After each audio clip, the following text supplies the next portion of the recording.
다 함께 사도신경으로 우리의 신앙을 고백합니다. 전능하사 천지를 만드신 하나님 아버지를 내가 믿사오며 그 외아들 우리 주 예수 그리스도를 믿사오니 이는 성령으로 잉태하사 동정녀 마리아에게 나시고 본디오 빌라도에게 고난을 받으사 십자가에 못 박혀 죽으시고 장사한 지 사흘 만에 죽은 자 가운데서 다시 살아나시며 하늘에 오르사 전능하신 하나님 우편에 앉아 계시다가 저리로서 산자와 죽은 자를 심판하러 오시리라.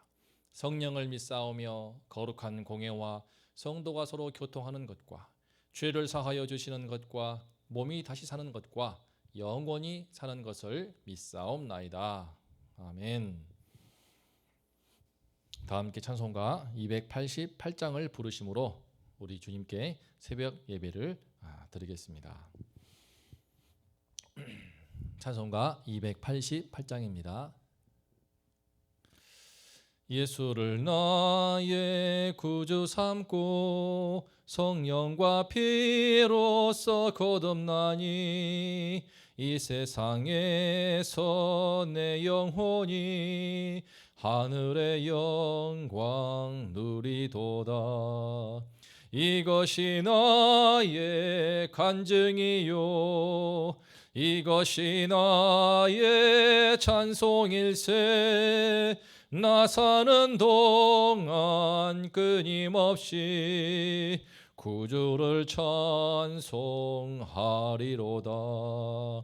온전히 주께 맡긴 내 영 사랑의 음성을 듣는 중에 천사들 왕래하는 것과 하늘의 영광 보리로다.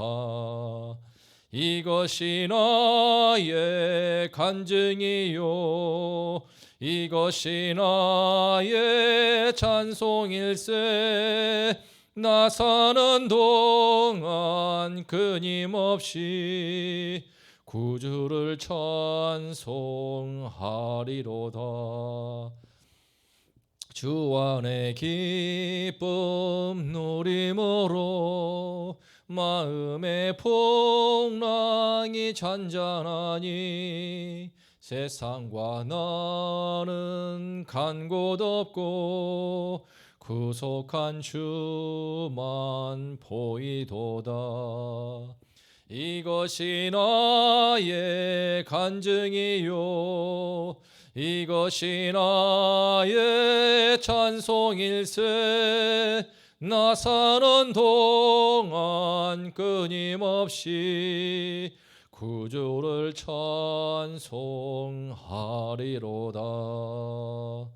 아멘.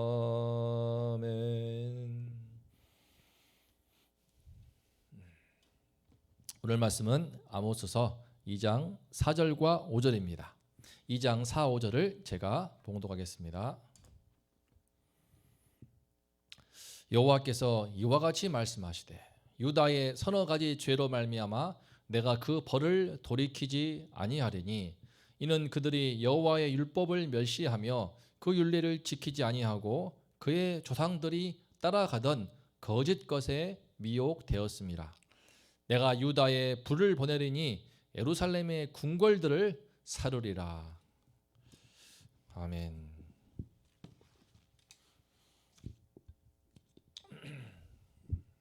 오늘 말씀의 제목은 거짓 것에 유혹된 유다입니다. 거짓 것에 미혹된 유다입니다. 오늘 말씀은 남유다에 대한 하나님의 심판의 말씀입니다. 그동안 하나님께서는 이방 나라들 다메섹과 가드, 두로와 또 에돔 그리고 암몬과 모압에 이르기까지 총 6개 나라에 대해서 6개 나라에 대한 심판을 말씀했습니다. 각 나라의 심판을 예고하실 때마다 여호와께서 말씀하시니라는 말씀으로 마치심으로써 그 심판이 확정되었고 결코 변개할 수 없다는 것을 주님께서는 선언하십니다. 그런데 깜짝 놀라게도 그 심판의 칼날이 이제 지금 남유다를 향하여서 그리고 북이스라엘을 향하여 칼날이 다가오는 것입니다. 아마 남유다 백성들은 깜짝 놀랐을 것입니다. 이 말씀을 듣고 남유다가 어떤 나라입니까? 하나님의 택함받은 서민이자 예루살렘에 성전을 두고 있는, 그래서 북이스라엘보다도 영적인 정통성을 갖고 있는 나라입니다. 그야말로 택함받은 언약 백성들의 나라입니다. 그런데 어찌하여 남유다까지도 심판의 대상이 되었을까요? 오늘 말씀을 통해서 하나님께 택함받은 언약 백성이라고 하더라도 심판에 처하게 하는 그 죄가 무엇인지, 택함받은 서민조차, 예수 믿는 성도들도 정말 경계해야 할 죄가 무엇인지에 대해서 이 시간 생각해 보면 좋겠습니다. 4절 말씀을 읽겠습니다. 여호와께서 이와 같이 말씀하시되 유다의 서너 가지 죄로 말미암아 내가 그 벌을 돌이키지 아니하리니 이는 그들이 여호와의 율법을 멸시하며 그 율례를 지키지 아니하고 그의 조상들이 따라가던 거짓 것에 미혹되었음이라. 영적인 정통성을 갖고 있는 남유다, 예루살렘의 그 성전을 갖고 있는 남유다, 그런 남유다 백성이지만 여호와께서 그 벌을 돌이킬 수 없게 한 결정적인 악행이 있었습니다. 그것은 방금 읽은 말씀처럼 여호와의 율법을 멸시하며 지키지 않으면서 그의 조상들이 따라가던 그 죄악을 쫓아가면서 거짓 것에 미혹되었던 것입니다. 여기서 그 남유다가 지키지 않고 멸시했다고 하는 율법은 바로 모세오경에 기록되어 있는 모든 말씀을 가리키는데요. 그 율법에는 모든 도덕적인 계명들, 윤리적인 계명들이 포함되어 있습니다. 그래서 남유다 백성들이 각종 사회적인 범죄, 윤리적, 도덕적 범죄들을 자행했다는 것을 함축하고 있는 말씀입니다. 실제로 열왕기사나 다른 선지서 말씀을 보게 되면은 남유다 백성들도 얼마나 다른 이방 나라와 다를 바 없는 더럽고 추악한 악행을 자행했는지 모릅니다. 그런데 율법을 멸시하고 지키지 않은 데 있어서 가장 큰 범죄, 그들에게 심판을 초래했던 가장 결정적인 죄가 무엇인가? 바로 그의 조상들이 따라가던 거짓 것에 미혹된 우상 숭배의 죄를 의미합니다. 원문을 보면은 거짓 것, 이것은요 거짓 것들이라고 해서 복수명사로 되어 있습니다. 그러니까 유다 백성들이 조상 때부터 수없이 많은, 하나가 아니라 수많은 우상들을 섬겨왔다는 것을 가리키고 있습니다. 왜 거짓 것이라고 했을까요? 거짓 것. 우상이 무슨 거짓말을 한다는 뜻이 아니고 우상 자체가 실제로 실체가 없고 허상뿐인 거짓에 속한 것들이기 때문입니다. 우상이라는 것은 사실 아무것도 아닙니다. 지금 뭐 바알이 있습니까? 아세라가 있습니까? 좀 이따 보겠지만 또 이집트의 우상이었던 아피스가 있습니까? 오만 다양한 이름들이 있었지만 그 우상이라는 것은 인간의 허영심과 탐욕이 만들어낸, 그것이 만들어낸 헛개비이자 실체가 없는 허구에 불과합니다. 그 허구와 허상을 담아서 조각물로 만들어 놓은 것이죠. 돌이나 쇠를 깎아서, 나무를 깎아서. 그런데 안타깝게도 유다 백성들은 애굽의 노예 생활 이후 출애굽했을 그때부터 지금 아모스 말씀이 선포되는 지금에 이르기까지, 조상 때부터 지금에 이르기까지 출애굽기가 약 1450년경에 1442년쯤 출애굽을 했다라고 보고 있는데요. 그러니까 지금은 750년경이니까 약 700년의 세월 동안 계속해서 애굽을 탈출한 이후로 지금까지 계속해서 우상 숭배의 죄악을 범하고 있는 것입니다. 이스라엘 백성들의 조상의 역사, 그 조상의 역사를 들여다보면은 정말 하나님의 크고 놀라운 구원과 은혜의 역사임과 동시에 다른 한편으로는 그런 하나님의 은혜에 끊임없이 거역하는 패역함이 넘치는 우상 숭배의 역사였습니다. 실제로 애굽에서 탈출하자마자 시내산 앞에 도착했을 때 모세가 십계명 받으려고 시내산에 올라간 그 틈을 못 참고 우리를 인도할 신을 만들라 그러면서 아론을 겁박해서 아론은 금송아지를 만듭니다. 바로 그 금송아지, 그 송아지 신이 이집트에서 애굽인들이 아피스라고 하는 우상을 섬기는 그것을 본따서 만든 것입니다. 그러니까 애굽에 나오자마자 금송아지를 만들어 놓고 숭배하는 그들. 심지어 이제 그 때문에 나중에 40년 광야 생활을 마치고 젖과 꿀 흐르는 가나안 땅에 마침내 입성하지만 얼마 되지도 못해서 그곳 가나안의 이방 조속들이 섬기는 바알과 아세라 등의 온갖 우상에 빠지고 맙니다. 분명히 하나님의 권능을 체험하며 출애굽을 했고 하나님의 권능을 체험하며 약속의 땅 가나안을 정복했지만 그들은 끊임없이 계속해서 우상을 섬겨 왔습니다. 이스라엘이 건국 초기부터 나중에 남유다와 북이스라엘로 분단된 왕국 분열의 시기를 거쳐서 현재 아모스가 말씀을 선포하는 BC 750여 년경 그 즈음에 이르기까지 계속해서 반복되어 왔던 죄악이 바로 우상을 섬기는 헛개비와 같은 그 우상을 섬기는 죄악이었습니다. 왜 도대체 그들은 하나님의 백성임에도 불구하고 그 놀라운 은혜와 축복들을 경험했음에도 불구하고 그 거짓 것들에 미혹되어 왔을까요? 왜 그렇게 조상 때부터 반복되어 왔던 그 악한 관습과 전통을 끊어내지를 못했을까요? 그만큼 조상이나 지금 그들이나 속에 흐르고 있는 그 원죄의 피가 흐르고 있기 때문입니다. 아무리 하나님의 권능을 체험을 하고 주님의 크고 놀라운 구원을 경험했어도 금방 하나님의 존재를 잊어버립니다. 금방 하나님이 부담스럽고 그분의 말씀과 그분의 율법을 지키는 것이 답답하여서 결국 자기 욕심이 원하는 내 탐욕과 허영심이 원하는 가상의 것들을 만들어 놓고 따르고 싶어 하는 것입니다. 그것이 인간의 본성입니다. 문제는 그렇게 많은 은혜를 체험했음에도 불구하고 그와 같은 죄의 길을 걷는데 자신이 그 죄의 길에 있다는 것을 전혀 깨닫지 못한다는 것입니다. 미혹되었기 때문입니다. 미혹하는 힘이 있기 때문에. 지금 남유다 백성들은 특히 미혹되어도 깨닫지 못하는 이유가 자기들한테 율법이 있기 때문입니다. 우리에게는 하나님이 모세를 통해 직접 주신 율법이 있어. 또 우리는 지금 예루살렘에 하나님께 나아갈 수 있고 주님의 임재하심을 약속하신 예루살렘에 성전이 있어. 날마다 율법을 배우고 익히고 있고 때마다 예루살렘 성전에 올라가서 제사를 드리기 때문에 그렇기 때문에 그들은 자기들이 하나님을 완전히 따라버린 채 거짓 것들, 거짓 우상의 그 속사람이 완전히 미혹되어 있음에도 불구하고 겉으로는 율법이 있고 겉으로는 성전이 있으니까 전혀 자기들이 우상의 거짓에 속고 있고 미혹됐다는 것을 우상 숭배의 죄의 한복판에 있다는 것을 깨닫지를 못하게 되는 것입니다. 오늘날 성도님들, 오늘날 우리 예수를 믿는 우리 성도의 삶은 어떠할까요? 하나님의 택함받은 은혜를 받은 백성 이스라엘이 구약 시대의 율법을 지키지 않고 멸시하며 애굽과 가나안의 우상들에게 미혹되었다면 오늘날 예수님을 믿는 신자들은 복음의 은총을 주었지만 그 복음을 멸시하고 복음의 진리를 지키지 아니하고 세상에서의 나에게 풍요와 안녕을 약속하는 세상의 우상과 그 문화 속에 우리가 푹 빠져 있기가 너무 쉽다는 것을 경고해 줍니다.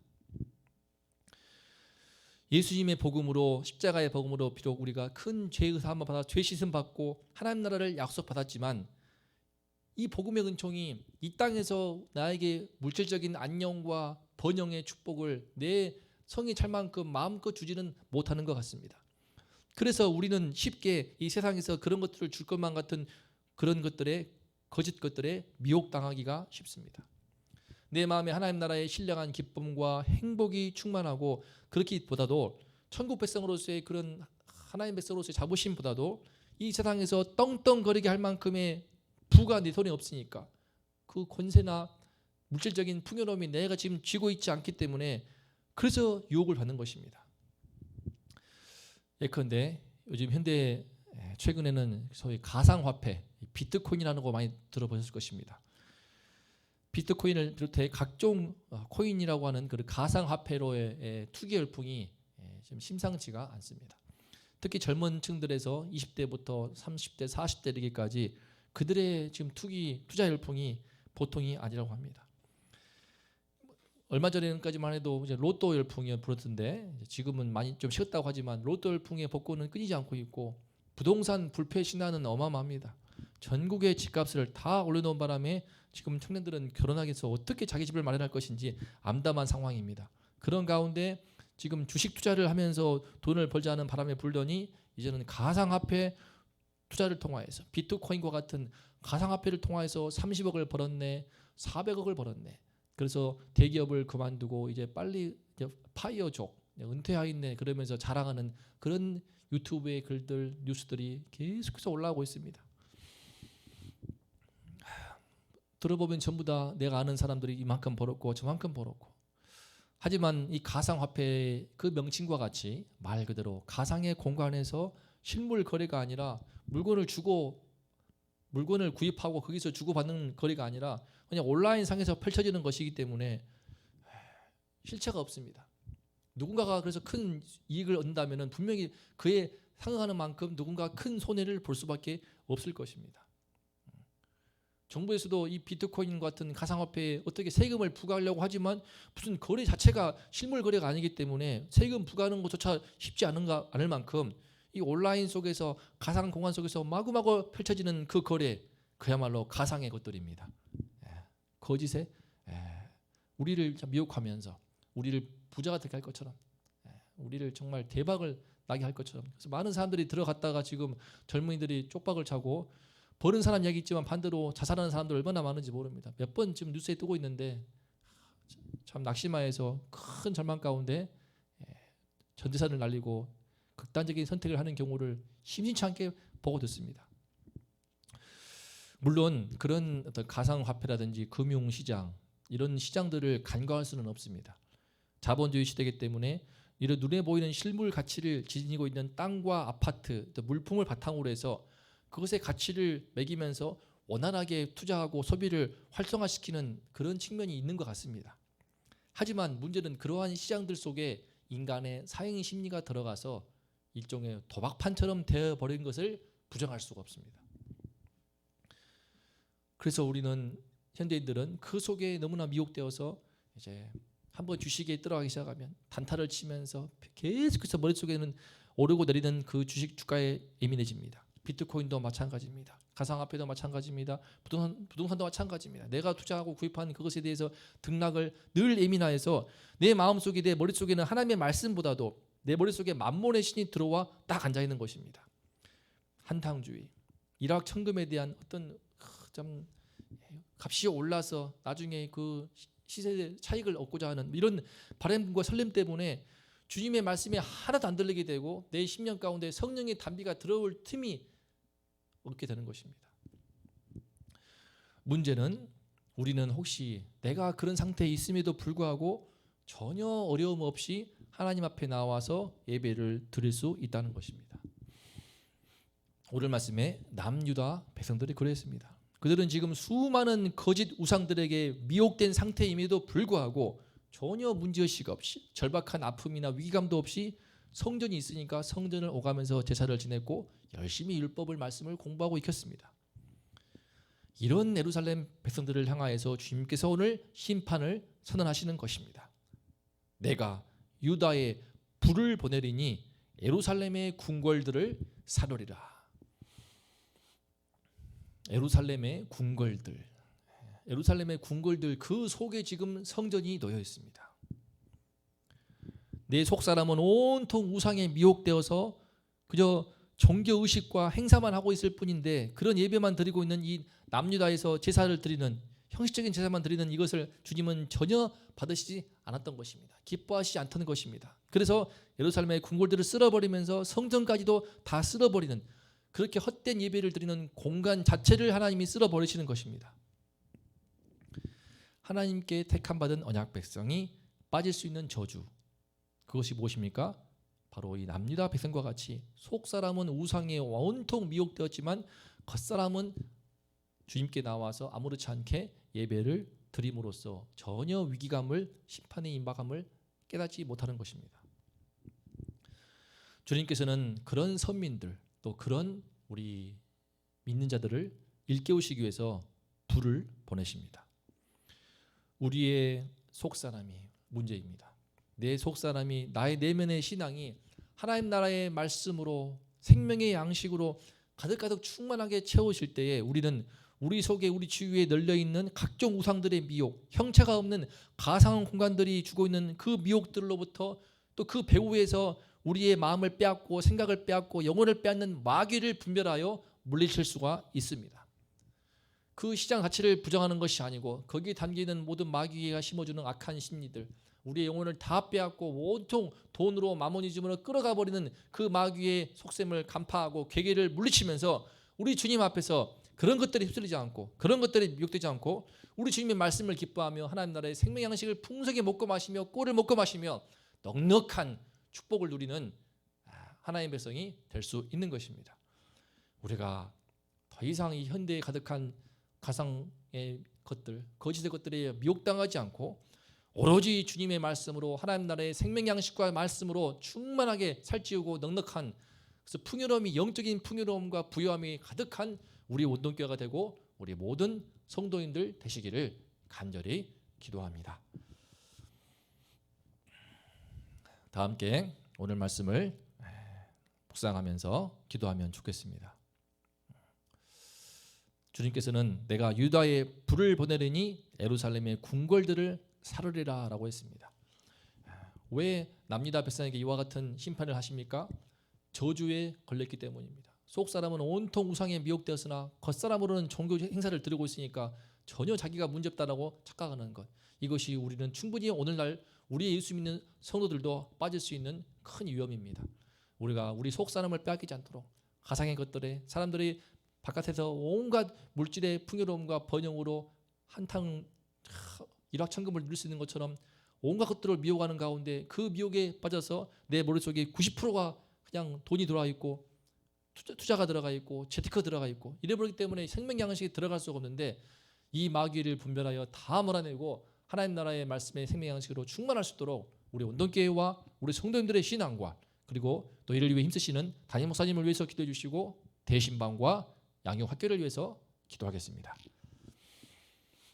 하나님 아버지, 주님, 우리의 속사람은 온통 거짓의 우상들에 미혹되어서 내 생각과 마음을 다 빼앗겨버리고 털털 온통 오염되고 그 영혼이 털려버린 채 주님 앞에 아무렇지 않게 예배를 드리기 쉽습니다. 내 겉사람은 예배를 드리기 때문에, 내 겉사람은 주님께 나와 기도하기 때문에 내 영혼을 다 생명을 잃고 있음에도 깨닫지 못하기 쉽습니다. 하나님 아버지, 깨닫게 하여 주시옵소서. 정신을 차릴 수 있게 도와주시옵소서. 우리 오늘날 온갖 것들이 미혹하는 이때에 그 배후의 마귀들이 가상의 온갖 유혹들로, 가상 앞에로 또 온갖 그럴싸한 명분들로 우리 내면을 물질의 풍요와 번영으로 유혹할 때에 주님이시여 그것들을 간파하고 물리칠 수 있는 영적인 힘을 허락하시고 영적인 눈을 뜨게 도와주시고 하나님 나라의 그 부요함을 갖게 하여 주시옵소서.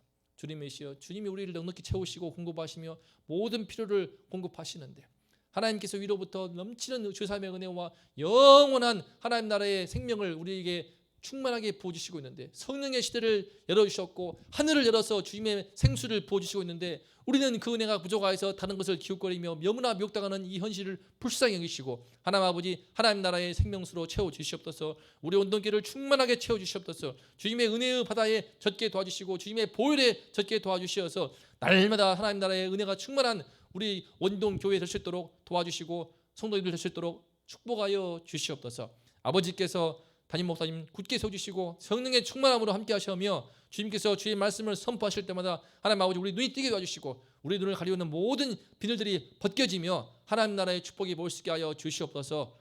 온라인 양육 학교를 통하여서 주님께서 더욱더 주님 말씀을 깨닫게 도와주시고 주님의 천국의 보화를 발견하게 하여 주시옵소서.